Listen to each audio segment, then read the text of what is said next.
పంచదార ఎందుకు ప్రమాదకరం?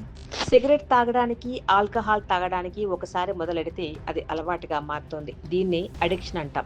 పంచదార కూడా అలాంటిదేనా అన్న ప్రశ్న వేసుకొని ఆలోచించండి. పండ్లు, కూరగాయలు, మాంసాహారాలు, పాల పదార్థాలు ఒకసారి తింటే పదే పదే తినాలని మనసు కొట్టుకులాడదు. కానీ పంచదార కలిసిన పదార్థాలు కానీ, పానీయాలు కానీ అలా కాదు కదా! పదే పదే తినాలని, తాగాలని అనిపిస్తుందంటే అందులో మత్తుమందు లక్షణం ఉందని రుజువైనట్లే కదా! మత్తుమందుల నుండి ప్రయత్నపూర్వకంగా బయటపడాలా లేదా మరి?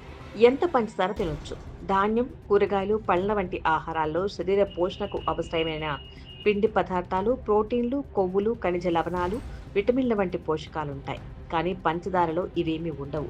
అది తింటే క్యాలరీలు మాత్రమే వస్తాయి. పంచదార 5% మించరాదు. అంటే 100 క్యాలరీలు. ప్రపంచ ఆరోగ్య సంస్థ చెప్పిన ఒక లెక్క ఏమిటంటే రోజుకు 2000 క్యాలరీల ఆహారం అవసరం అనుకుంటే అందులో గ్రాము పంచదారలో 4 క్యాలరీలుంటాయి. అంటే గరిష్టంగా 25 గ్రాములకు మించి తీసుకోకూడదు.